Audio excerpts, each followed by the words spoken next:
Oh, wow. Okay, thank you so much for that warm welcome. Okay, so I was born with my full hearing. At the age of 14, I started to notice I was actually having better problems. I was having better problems hearing. So I went through different hearing tests, different medical tests, MRIs, and everything to find out what was wrong. So at 14, we found out that I had tumors on my hearing nerve, and my ENT, I think ear, nose, and throat surgeon told me that in the future I would completely lose my hearing and be deaf. So I started learning Aslan at 15 so I could have a form of communication with, people. 14, I lost the hearing in my left ear because we removed the tumour from that side. And then at 26, we removed the tumour from my right ear, which, left me without hearing completely. So I now work at the Deaf Society, and my main job is to work with deaf and hard of hearing high school students where I organise monthly youth events, camps, and different activities. So I have a few questions for you guys. I'd love your participation with all of this. So answer true or false. Some of them you might have your different opinions on. First question. Do deaf people wish that they could hear better? What do you think, true or false?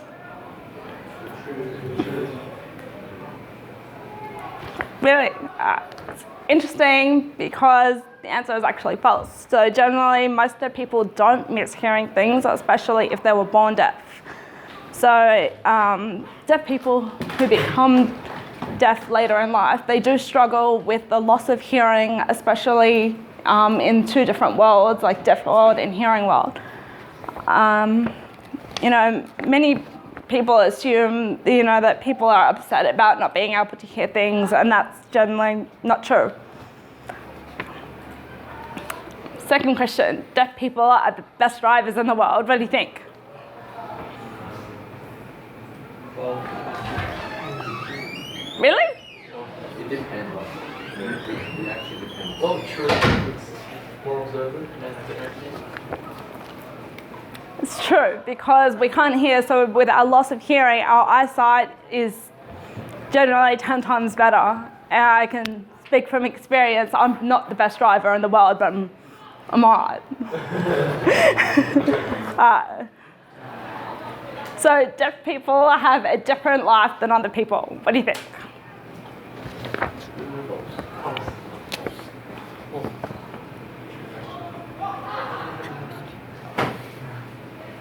Trick question again. So this is neither true or false. So in the way that we have different lives, in the way that we access things like jobs, or how we obtain jobs, or how we have communication preferences. So yes, we do have different lives in some ways, but in other ways, the ability to have a family, get an education, drive a car, pretty much the same.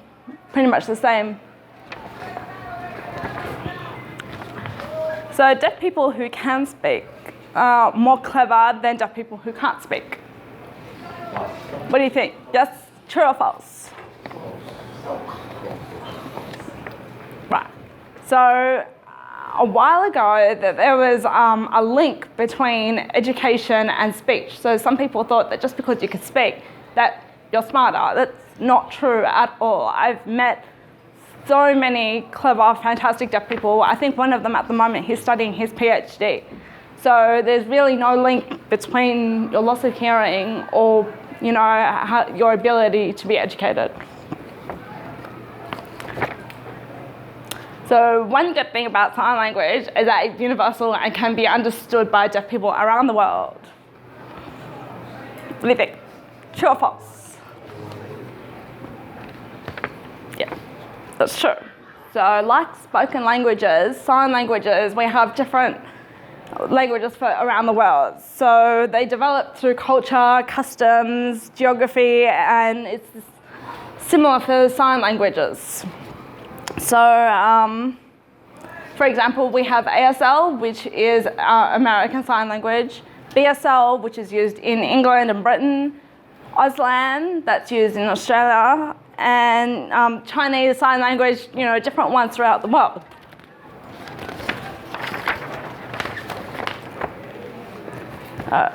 Auslan is the equivalent of English. True or false?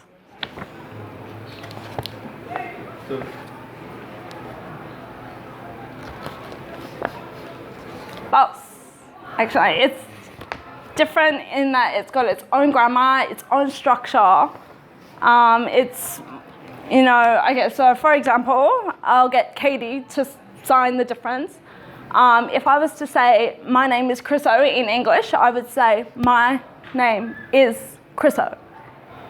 In Auslan, I would sign it in the Auslan grammar of, my name what? Chriso. So it's got its own grammar, and it's different to English grammar.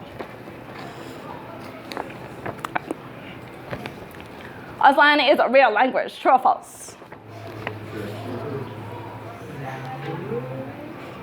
Yeah, true. So Auslan has all the signs of a real language. It's passed down from generation to generation. It has its own rules, its own structure, and it changes over time and takes on new signs. So, for example, a few years ago, we didn't actually have the sign for Facebook, and now we do. I think we have maybe 2 or 3 different signs for Facebook I've seen.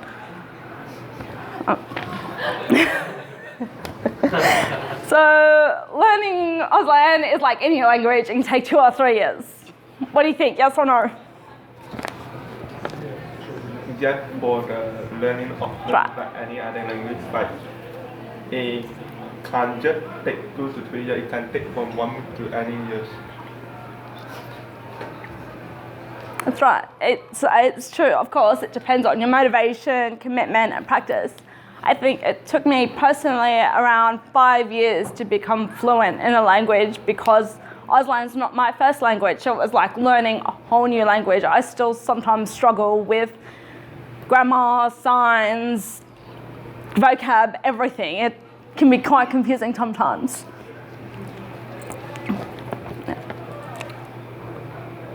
So a cochlear implant can work for any deaf person. True or false? Yep. So there are some conditions of deafness that a cochlear implant won't work. Like, for example, it won't work for me because my nerve is destroyed. But on the other hand, for some deaf people, their inner ear is destroyed, but their nerve is still intact, which is how a cochlear implant can help them. It requires like a lot of commitment and motivation and dedication to actually make it work. I think it can take up to a year for it to effectively work for some people. So like I said before, I work at the Deaf Society, which is an organisation that's been around for about 100 years. So our aim, really our vision, is equity for deaf people. We want to ensure that people who are deaf or hard of hearing or deaf-blind have the same opportunities, same ability to access whatever they want, same as hearing people. So we break down barriers and we create choice and support, to help people reach their goals. So we ensure that our information is both in Auslan and English, which is Auslan sometimes a deaf person's first language. And we just aim to accommodate deaf people's preferences. So aim to work one-on-one to how we can accommodate everyone personally. Have 5 departments in our organisation.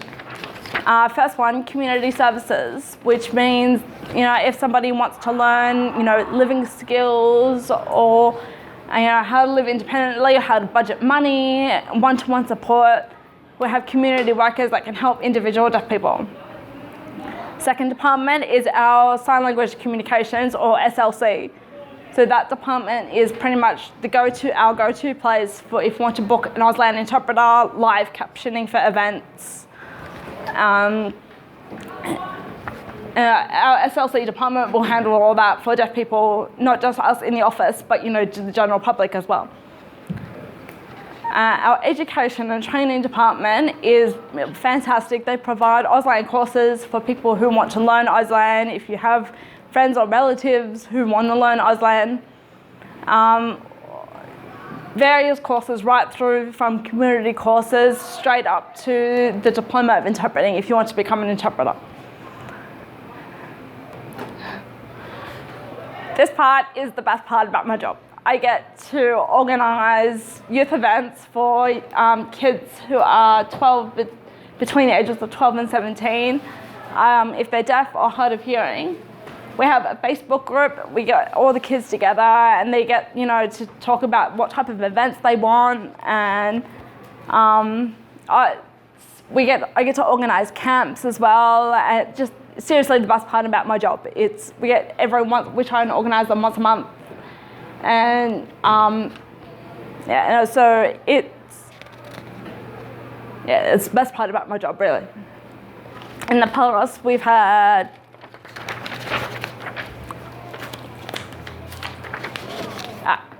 so these are some of the activities that we've had in the past. We've gone rock climbing, indoor skydiving, bowling, ice skating, their favourite flip out. So when we have these events, I usually post all the flyers to the schools just to let them know that any student is welcome to come. So it's really important for all the kids to know that it's just because you're deaf, hard of hearing, whether you use Auslan or whether you're oral, it doesn't matter, you are welcome to come. So it's what I love about our group is that we actually have such a mix of students. Some are strong oral, some are Auslan, but the way they communicate with each other and support each other is probably the best part. Any questions? No. When you said deaf blind, what did you mean? You were saying someone who's hard of hearing and deaf blind. Not sure what. So taking a person who's either hard of hearing or deaf, and then has ushers, which is a condition where sometimes their eyesight gets closed off. So some people they're deaf, and then deafblind means they have vision complications as well. I have community workers that support deafblind people as well. They have a different way of communicating, to have tactile hand-over-hand communication, because it depends on their level of eyesight. So if I could just possibly steal you to... So for example, Auslan alphabet is A, B, C, D, E, F, G. Deafblind alphabet, A, B, C, D. So they talk like this with their hand over hand. Yeah. Thank you. After losing your hearing, how does it impact your life? Does it have? Do you feel emotional about it or something? When I was a teenager, definitely. It was. I remember I was 14. I had perfect hearing, perfect health. And I wasn't sick a day. And then one day I got diagnosed with tumours on my hearing nerve, and they told me that it would be with me for the rest of my life. So it was really, really difficult at 14 to understand everything. And then I remember they were telling me, oh, you'll be deaf in the future. I remember not even knowing anything about a deaf person. I never met a person with hearing loss, or never met a deaf person. I remember the first question I actually asked my doctor is, can deaf people drive? Like, I had no idea what deaf people can or can't do. I had no idea. But as a teenager, it was difficult. But as I got older, I found language. I found, people like me. I had the support. So I was able to sort of gain the confidence that I needed to, realize that there are really no barriers to doing whatever you want to do. And so I remember my doctor actually said to me, he said, "You won't finish high school with your hearing." And I was 14 at the time. I was freaking out. So I proved him wrong, and I finished university with my hearing. So. Does it, when you lost your hearing, does it create any sense, a bit of isolation, a sense of isolation? And after going through what you have, did you gain anything, friends, families?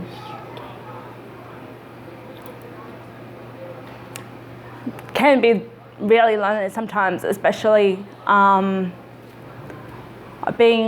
the only deaf person in my family. So sometimes I come from a big Lebanese family and they like to talk. They like to talk so much. So sometimes it can be very lonely when I wait for somebody, to communicate with me or, try and communicate with me one-on-one, because I can read lips, but I can't follow a group conversation like fluently. So I did find, I did make some wonderful new friends. I have a great group of friends that supported me, but I also found that, it was good to have a group of friends that you can relate to and that have the same experience as you, because as much as, your family and friends, they love you and they want to support you, sometimes it's difficult because they don't understand what you're going through. Any other questions? Christiane, did you find your new friends at the Deaf Society? From the Deaf Society, from just around different deaf socials. So I find that a lot of students who come to my youth events, they make friends with each other because they get to meet students from that school or this school. I think we have maybe 5 or 6 different schools, and they all just come together, and they're all quite isolated in different areas, but events like youth events and camps, they give the kids an opportunity to just come together in one place. So I picked up friends just through the community. So, how often do these camps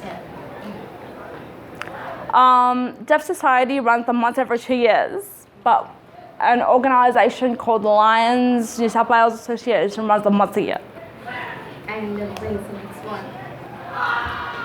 For the Deaf Society, it should be 2017, I believe. Yeah, organising that now.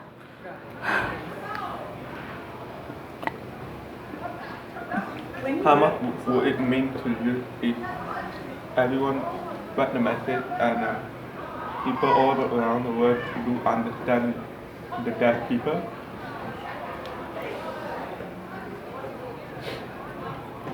Oh, I agree. Yeah, definitely. I think when I was 14, I started learning about deaf people. It gave me a different way of viewing the world too, because I was just in my own little bubble. I was 14 years old. I had no knowledge of, or experience of anything around the world. So learning, my hearing loss sort of gave me the opportunity to actually learn about different people in the world and different experiences, different cultures. So deaf culture, it's so different to, hearing culture. Everyone looks out for each other like family, and the language is beautiful, and yeah. Would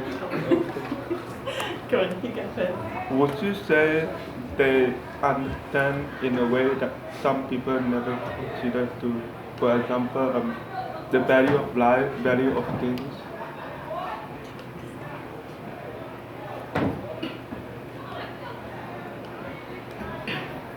Value of life.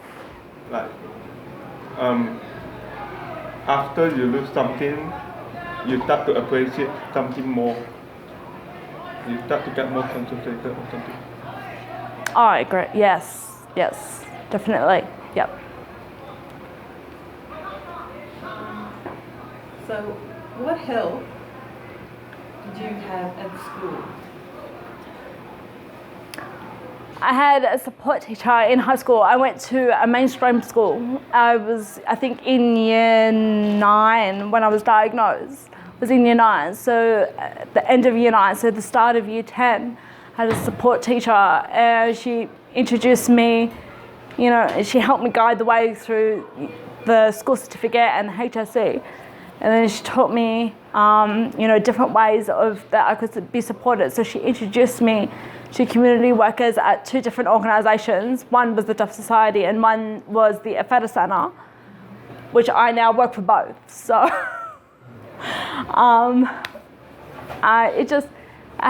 at the time, I didn't have enough Auslan skills for an interpreter in class. So I had different technologies. So actually it's really interesting that you've given me this microphone, because when I was in high school, my teacher had a microphone, I had a headphone.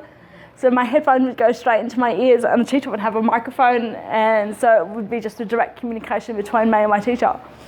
So, yeah.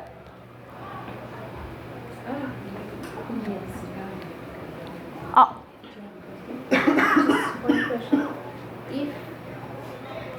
If you are, is it possible for you to write down a list of things that you would have loved your teachers and friends in school to do to help you learn better?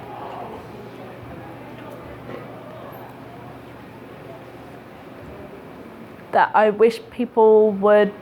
What would you have loved them to do to make your life at school more fun and like interesting, and make it better for you to learn, make it easier for you to learn?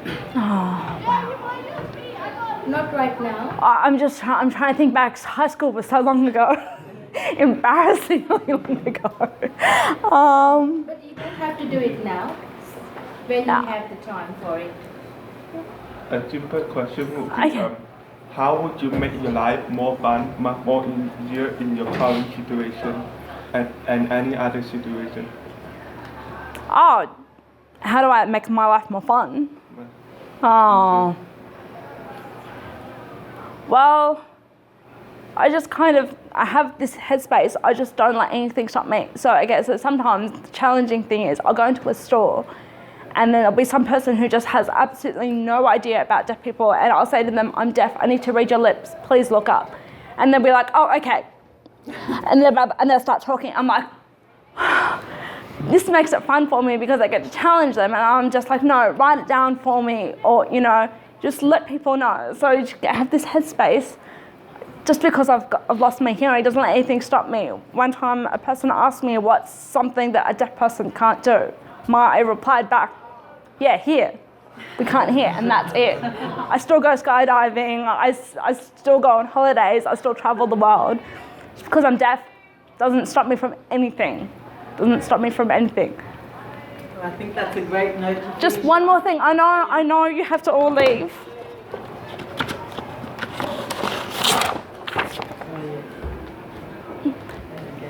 This Saturday, we have a Deaf Festival, which has anyone ever been there before? Heard of it before? No? Okay. Every year, we have our annual event. It's a great fun day out, family day out.